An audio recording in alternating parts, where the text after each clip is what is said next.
नमस्कार, स्वागत है आपका अध्याय नंबर 7 के पहले सत्र में, जिसका शीर्षक है बदलती सांस्कृतिक परंपराएं। बच्चों, यह विषय बहुत महत्वपूर्ण जानकारी लेकर आ रहा है जो बहुविषयक है और इसमें न केवल अतीत और वर्तमान के साथ साथ आज हम विज्ञान, जीव विज्ञान, भौतिकी, भूगोल, गणित, अंग्रेजी, साहित्य, कला, दर्शन के साथ इस विषय को संबंधित करेंगे। इतने सारे विषयों को एक साथ जोड़ने की कोशिश की गई है और जो बच्चे पेंटिंग में, मूर्ति कला में रुचि रखते हैं उनके लिए तो यह अध्याय बहुत ही महत्वपूर्ण है और वह बहुत सारे आयामों को इस चैप्टर के माध्यम से सीख सकते हैं।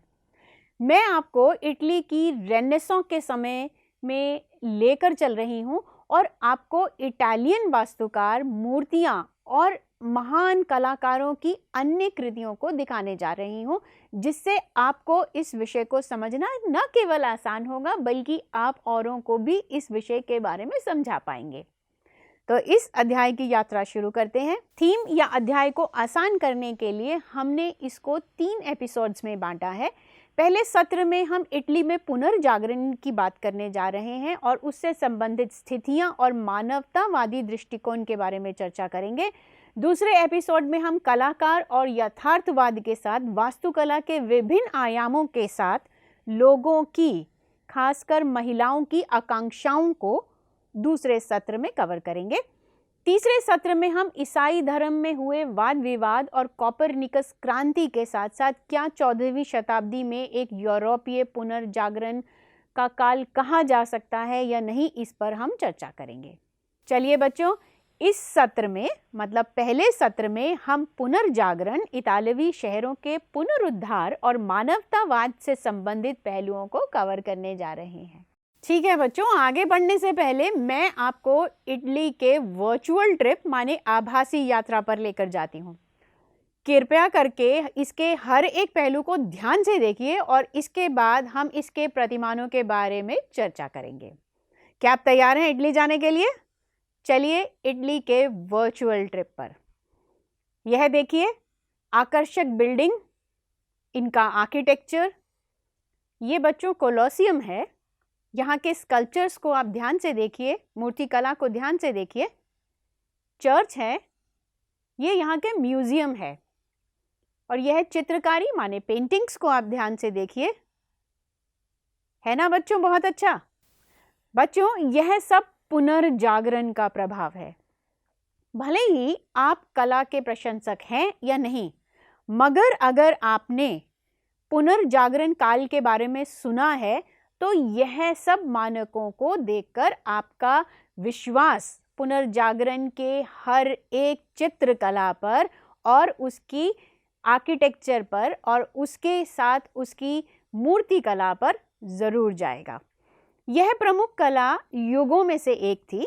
दुनिया के कुछ सबसे बड़े या नामी कलाकारों और चित्रों के साथ इस ऐतिहासिक समय का निर्माण किया गया था और इसको समझने के लिए, मतलब पुनर्जागरण को समझने के लिए, हमें पहले इसका मतलब समझना होगा कि पुनर्जागरण का क्या अर्थ है। पुनर्जागरण, जिसे इंग्लिश में रेनेसां कहते हैं, का शाब्दिक अर्थ होता है फिर से जागना। 14वीं और 16वीं शताब्दी के बीच यूरोप में जो सांस्कृतिक प्रगति हुई उसे ही पुनर्जागरण कहा जाता है। इस युग में कला, साहित्य और विज्ञान के क्षेत्र में नवीन प्रयोग हुए, नए अनुसंधान किए गए, ज्ञान प्राप्ति के नए नए तरीके खोजे गए और इसके साथ जो पहले का परलोकवाद या धर्मवाद का विचार था उसके स्थान पर मानवतावाद के विचार को प्रतिष्ठित किया गया। प्रत्येक क्षेत्र में मतलब नवीन दृष्टिकोण, आदर्श और आशा का संचार हुआ। साहित्य, कला, दर्शन, विज्ञान, वाणिज्य, व्यवसाय, समाज, राजनीति, हर तरह से धर्म का प्रभाव जो था वो समाप्त किया गया और इस प्रकार पुनर्जागरण एक नई चेतना लेकर आया। यूरोप में आधुनिक युग का प्रारंभ कब माना जाता है बच्चों? माना जाता है कि 15वीं शताब्दी के उत्तरार्ध में और 16वीं शताब्दी के पूर्वार्ध में यूरोप में आधुनिक युग का प्रारंभ हुआ। इस काल के बाद यूरोप में बहुत ही महत्वपूर्ण घटनाएं हुई जिसमें अभी हम करने जा रहे हैं कि यूरोप में पुनर्जागरण के क्या कारण थे। चलिए देखते हैं कि क्या कारण थे। पुनर्जागरण का मतलब रेनेसां का सबसे महत्वपूर्ण कारण वाणिज्य व्यापार का विकास था। व्यापारी वर्ग ने चिंतकों, विचारकों, साहित्यकारों और वैज्ञानिकों को प्रशस्त किया। अरबों का साम्राज्य स्पेन और उत्तरी अफ्रीका तक फैला हुआ था। वे अपने साम्राज्य विस्तार के साथ साथ ज्ञान विज्ञान को बहुत फैला रहे थे और अरबों से संपर्क में आने के कारण पश्चिम वालों को भी उनकी संस्कृति से और उनके किए गए कामों से लाभ हुआ। अरबों से प्राप्त ज्ञान को आधार मानकर यूरोप के विद्वानों ने अरस्तु के अध्ययन पर जोर दिया। बच्चों, आप सोच सकते हैं ना, आपको याद होगा आपने अरस्तु के बारे में तीसरे अध्याय में बहुत अच्छी तरह से पढ़ा है, जहां पर हम ग्रीक फिलोसोफर्स की बात करते हैं और तो सोक्रेटिस, प्लेटो और एरिस्टोटल, इन तीनों के बारे में हम अध्ययन करते हैं। इसी तरह से अरबों ने उस ज्ञान को वापस प्रामाणिकता प्रदान की और पुनर्जागरण मतलब रेनेसां को आगे बढ़ाने में कागज और मुद्रण कला मतलब प्रिंटिंग का योगदान बहुत ही महत्वपूर्ण है। पुस्तकें जनसाधारण की भाषा में लिखी जाती थी, जिससे ज्ञान विज्ञान का लाभ जो था वो साधारण लोगों तक पहुंच पाया। 13वीं और 14वीं शताब्दी में विद्वानों ने प्राचीन साहित्य को वापस मतलब पुनर्जीवित करने का प्रयास किया और इनमें दांते, पेट्रार्क और बेकन के नाम जो हैं वो काफी उल्लेखनीय हैं। बच्चों, मानवतावाद आप समझते हैं ना, मानवतावाद। मानवतावाद का विकास हुआ और मानवतावादियों ने चर्च और पादरियों के कट्टरपन की आलोचना की। इसके साथ साथ मैं मान रही हूँ कि आपके दिमाग में एक प्रश्न जरूर आ रहा होगा कि पुनर्जागरण का जन्म स्थल मतलब पुनर्जागरण इटली में क्यों शुरू हुआ। पुनर्जागरण की नवीन विचारधारा का प्रारंभ जो हुआ वो इटली से हुआ। इटली में पुनर्जागरण के प्रारंभ होने के बहुत सारे कारण थे। आप सोच सकते हैं क्या कारण हुए होंगे। इटली की भौगोलिक स्थिति भूमध्य सागरीय देशों में सबसे अनुकूल स्थिति थी, जिससे अरब और एशिया के व्यापारियों द्वारा लाया गया माल अधिकांश इटली में ही बिकता था। इस विदेशी व्यापार से इटली में एक समृद्ध मध्यम वर्ग का उदय हुआ। इटली विदेशी व्यापारियों की गतिविधियों का प्रमुख केंद्र होने से नेपल्स, फ्लोरेंस, मिलान, वेनिस जैसे समृद्ध नगरों की स्थापना हुई, जिससे इन नगरों में रहने वाले लोगों के रहन सहन, खान पान, सभ्यता और संस्कृति में काफ़ी बदलाव आया, जिसे हम पुनर्जागरण की प्रेरणा कह सकते हैं या मान सकते हैं। इटली व्यापार का प्रमुख केंद्र होने के कारण समृद्ध मध्यम वर्ग का उदय मैं जैसे अभी आपको बताया कि हुआ, तो यह व्यापारी वर्ग इतना शक्तिशाली हो गया कि उसने सामंतों और पोप की भी परवाह नहीं की और मान्यताओं को नहीं माना। इससे इटली में पुनर्जागरण की नवीन प्रवृत्ति का संचार हुआ। बच्चों, इटली के व्यापारी एशिया के विभिन्न देशों में व्यापार के लिए जाते थे। एशिया के लोगों के रहन सहन, धर्म, सभ्यता एवं संस्कृति की समृद्धता ने उन्हें आकर्षित किया। इटली के नगरों में मौजूद प्राचीन सभ्यता के बहुत से स्मारक अभी भी लोगों को गत वैभव की याद दिलाते हैं। तुर्कों के अधिकार हो जाने के कारण यूनानी विद्वान, कलाकार और व्यापारी इटली आकर बस गए थे। यह विद्वान अपने साथ प्राचीन यूनानी साहित्य को भी साथ लेकर आए थे, तो इनमें निहित ज्ञान ने यूरोप को और भी जागृत किया। इसके साथ साथ आर्थिक समृद्धि भी हुई, जिसकी चर्चा हमने पहले भी की। आर्थिक समृद्धि के कारण शिक्षा के नए स्वरूप की आवश्यकता हुई। इसमें भौगोलिक ज्ञान मतलब ज्योग्राफी, विज्ञान मतलब साइंस, मानवतावाद और तर्क युक्त विषयों को स्थान दिया गया। ऐसी शिक्षा ने इटली में पुनर्जागरण का आधार बना दिया। चलिए देखते हैं कि अब इस पुनर्जागरण की क्या क्या विशेषताएं थी।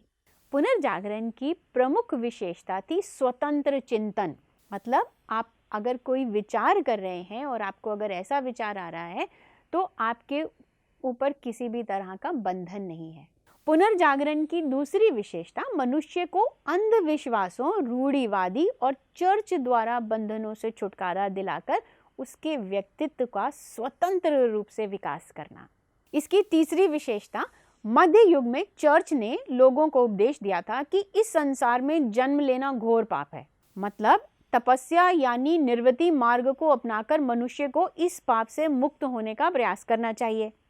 पुनर्जागरण ने पारलौकिक कल्पना के स्थान पर यथार्थवादी मतलब रियलिज्म संसार की समस्याओं पर ध्यान केंद्रित करने की बात कही। पुनर्जागरण ने लोगों की बोलचाल की भाषा को गरिमा एवं सम्मान दिया, जिससे विचारों व सुगमता के साथ अभिव्यक्त करना लोगों के लिए आसान हो गया। अपने विचारों को व्यक्त करना कितना आसान होता है अगर हमें अपनी ही भाषा में बोलना हो।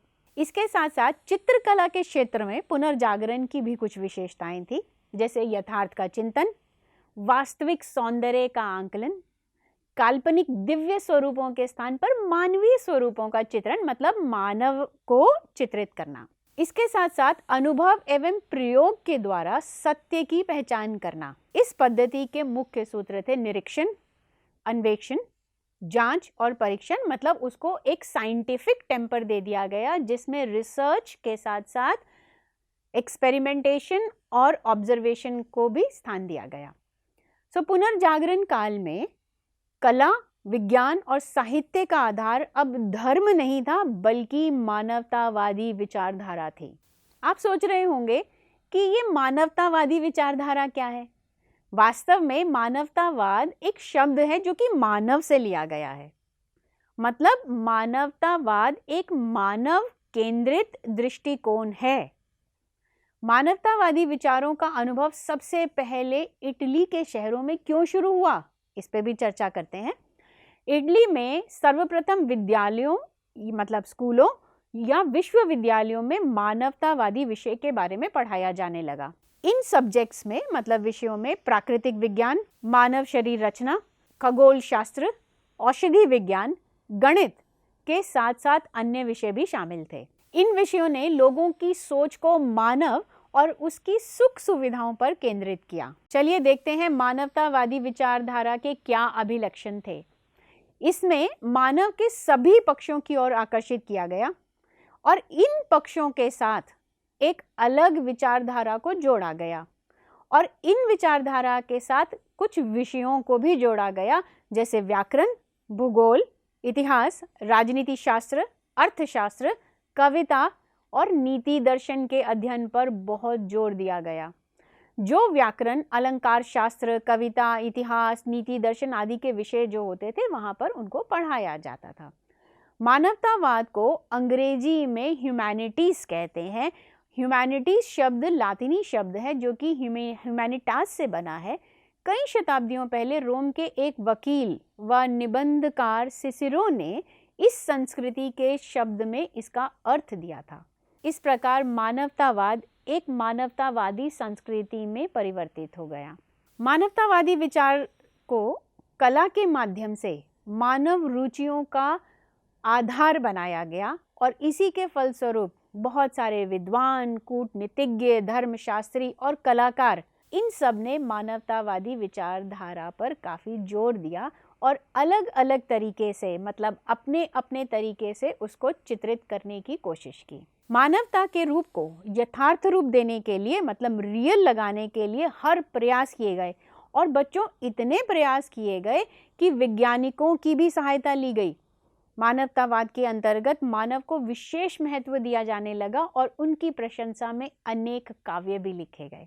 15वीं शताब्दी में अनेक किताबें मुद्रित हुई मतलब प्रिंट की गई जिनका मूल विषय मानव ही था।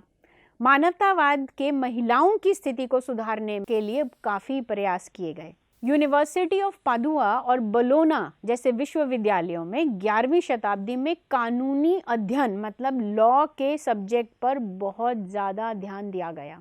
कानूनी अध्ययन का विषय एक लोकप्रिय विषय बन गया। व्याकरण, कविता, इतिहास और नैतिक दर्शन की शिक्षाओं पर भी काफ़ी जोर दिया गया। बच्चों, आप सोच रहे होंगे कि मानवतावादियों ने मध्य युग और आधुनिक युग के बीच किस प्रकार अंतर किया।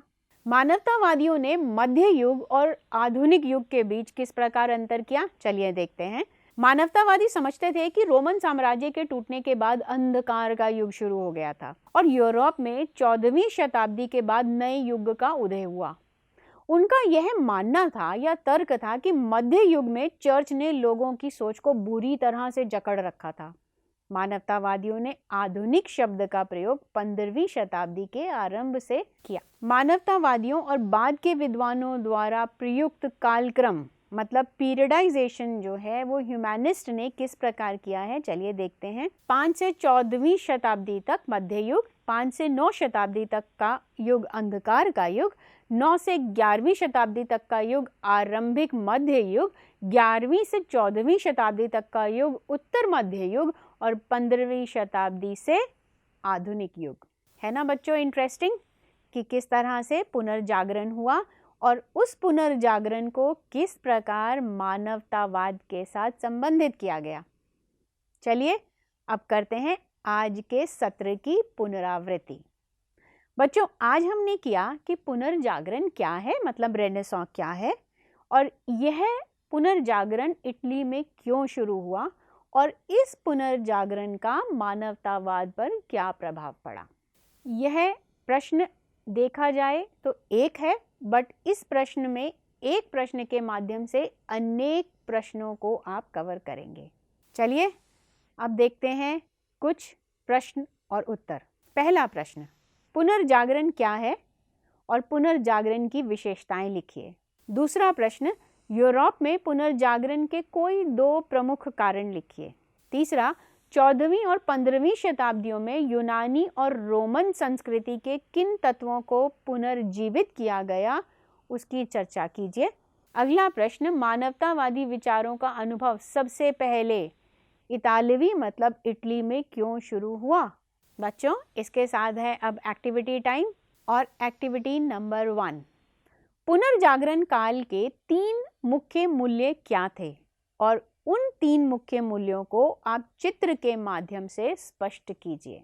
एक्टिविटी नंबर 2, मानवतावाद के दर्शन के बारे में सोचिए और चित्र के माध्यम से मानवतावाद के जो भी रस हैं या मानवतावाद को आप किस तरह से परिभाषित कर सकते हैं उसको परिभाषा के साथ साथ उसको चित्रित भी कीजिए। एक्टिविटी नंबर 3, पुनर्जागरण के मुख्य विषयों को किसी भी रचनात्मक तरीके से आकार दें। और इसके साथ हम आ चुके हैं आज के सत्र के अंत में। एक बार फिर से आज हमने किया पुनर्जागरण, पुनर्जागरण के साथ हमने किया मानवतावाद विचारधारा के बारे में, मानवतावादी विचारधारा के साथ साथ हमने यथार्थवाद के कुछ पहलुओं की भी चर्चा की। और बच्चों ये जो एक्टिविटीज़ हैं इनमें से कोई एक एक्टिविटी आप ज़रूर करने की कोशिश कीजिएगा और इन प्रश्नों को हल भी कीजिएगा। बाकी के विषय अगले सत्र में, और तब तक के लिए धन्यवाद और नमस्कार।